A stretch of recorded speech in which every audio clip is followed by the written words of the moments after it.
Hi, this is Dinesh Gangasani. Welcome to my channel think about this. ఈరోజు మన topic వచ్చేసండి class 10th social స్టడీస్కి సంబంధించి తెలంగాణ స్టేట్కి సంబంధించి హిస్టరీలో ఇంపార్టెంట్ ఇయర్స్ని అప్పుడు జరిగినటువంటి ఇన్సిడెంట్స్ని క్రోనలాజికల్ ఆర్డర్లో చెప్తున్నాను కదా. ఇప్పటికి మనము 3 వీడియోలను అప్లోడ్ చేస్తామండి. అంటే పార్ట్ 1, పార్ట్ 2, పార్ట్ 3. మొత్తంగా మనము 12th lesson, 13th lesson, 14th, 15th, 16th lesson ఇలా ఈ 5 లెసన్లను కవర్ చేస్తామండి. ఇప్పుడు మనము పార్ట్ 4లో 17th అండ్ 18th లెసన్కి సంబంధించి మనము క్రోనలాజికల్ ఆర్డర్లో నేను ఇయర్స్ అండ్ ఇన్సిడెంట్స్ని మీకు నేను చెప్తానండి.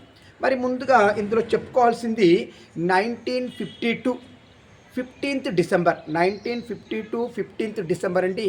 పొట్టి శ్రీరాములు చనిపోయిన రోజు. అప్పటికి అతను 58 రోజుల హంగర్ స్ట్రైక్ చేసి ఆ రోజు చనిపోయాడండి. 1952 15th డిసెంబర్ రోజు. అలానే 1953 ఆగస్టులో ఫస్ట్ ఎస్ఆర్సి అంటే స్టేట్ రీఆర్గనైజేషన్ కమిషన్ని ఏర్పాటు చేయడం జరిగింది. ఫస్ట్ ఎస్ఆర్సి 1953 ఆగస్టులో.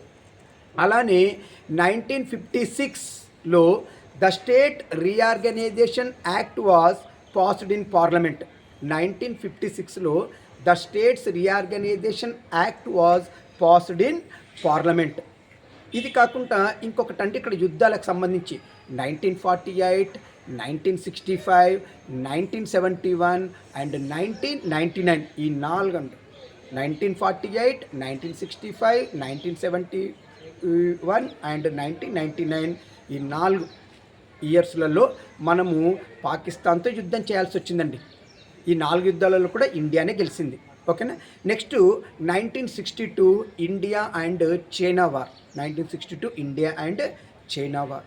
మరి 1964 వచ్చేసి నెహ్రూ చనిపోయినటువంటి సంవత్సరం అండి. అలానే అదే సంవత్సరము లాల్ బహదూర్ శాస్త్రి ఇండియాకి ప్రైమ్ మినిస్టర్ అయ్యాడండి చనిపోయిన తర్వాత.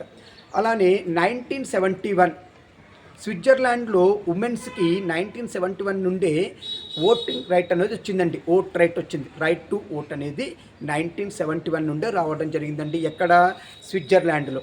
అలానే 1973కి వచ్చేస్తే అరబ్ ఇజ్రాయిలీ వార్. నెక్స్ట్ 1975 నుండి 1977 ఈ మధ్యకాలంలో భారతదేశంలో 21 నెలలు 1975 నుండి 1977 ఈ మధ్యకాలంలో 21 నెలలు భారతదేశంలో ఎమర్జెన్సీ పీరియడ్ అండి. ఇందిరాగాంధీ విధించినటువంటి ఎమర్జెన్సీ పీరియడ్. అలానే 1977 26th మార్చ్ రోజు మన తెలుగువాడైనటువంటి నీలం సంజీవారెడ్డి 6th లోకసభ స్పీకర్గా ఎలక్ట్ అయ్యాడండి. 1977 25th జూలై రోజు ఇదే నీలం సంజీవారెడ్డి స్పీకర్గా రిజైన్ చేసేసి ఇండియాకి 6th ప్రెసిడెంట్గా ఎలక్ట్ అవ్వడం జరిగిందండి. 1977 25th జూలై రోజు 6th ప్రెసిడెంట్గా నీలం సంజీవారెడ్డి ప్రమాణ స్వీకారం చేశాడు. మరి 1977లోనే జరిగినటువంటి ఇంకొక ఇన్సిడెంట్ ఏంటంటే వెస్ట్ బెంగాల్లో లెఫ్ట్ ఫ్రంట్ గవర్నమెంట్ ఫామ్ అయిందండి under the leadership of Jyoti Basu. మరి 1982కి వచ్చేస్తే టీడీపీ ఫామ్ అయిందండి. టీడీపీని ఎస్టాబ్లిష్ చేయడం జరిగింది. ఎవరు? ఎన్టీఆర్. టీడీపీ పార్టీ. మరి 1986లో వచ్చేసి అకల్తక్ అసెంబ్లీలో వీళ్ళు సపరేట్ ఖలిస్తాన్ సపరేట్ ఇండిపెండెంట్ కోసం డిక్లరేషన్ చేశారండి. అకల్తక్ డిక్లరేషన్ అంటారు. సపరేట్ ఖలిస్తాన్ కోసం చేసినటువంటి డిక్లరేషన్ అండి. ఇది అసెంబ్లీలో చేయడం జరిగింది పంజాబ్లో. నెక్స్ట్ 1985లో షాబానో కేస్ సంబంధించినటువంటి జడ్జిమెంట్ ఇవ్వడం జరిగిందండి సుప్రీంకోర్టు. 1985లో షాబానో కేసుకు సంబంధించినటువంటి జడ్జిమెంట్ అండి. అలానే 1990 ఎల్కే అద్వానీ రథయాత్ర సోమనాథ్ నుండి అయోధ్య వరకు. 1990లో ఎల్కే అద్వానీ రథయాత్ర నుండి ఎక్కడి నుండి? సోమనాథ్ టు అయోధ్య వరకు అండి. అలానే 1991లో విపి సింగ్ ప్రభుత్వం అంటే విపి సింగ్ పదవీచ్యుతుడయ్యాడు. ఓకేనండి. 1991లో విపి సింగ్ పదవీచ్యుతుడవ్వడం.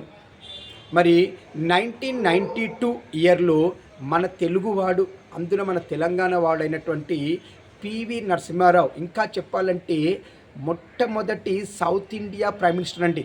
1992లో పివి నరసింహారావు ఇండియాకి ప్రైమ్ మినిస్టర్ అయ్యాడండి. ఇలా ఇప్పుడు నేను చెప్పిన ఇవన్నీ కూడా 2 లెసన్స్ ఇవన్నీ, అవి కూడా 17th అండ్ 18th లెసన్స్. ఇంకా ఇలా మంచి మంచి కంటెంట్లతో నీకు నేను వీడియోలను అప్లోడ్ చేస్తుంటానండి. మీరు చేయాల్సింది ఒక్కటే, నా ఛానల్ని ఎంకరేజ్ చేయండి. ముందుగా నా ఛానల్ సబ్స్క్రైబ్ చేసుకోండి, గంట బటన్ ప్రెస్ చేయండి, నోటిఫికేషన్స్ వస్తుంటాయి. ఇంకా నా ఛానల్ని చూసి తెలియని వాళ్ళకు మీరు ఇన్ఫామ్ చేయండి. మొత్తంగా నా ఛానల్ని లైక్ చేయండి, షేర్ చేయండి, సబ్స్క్రైబ్ చేయండి, నన్ను ఎంకరేజ్ చేయండి. ఇట్లు మీ దినేష్ గంగ.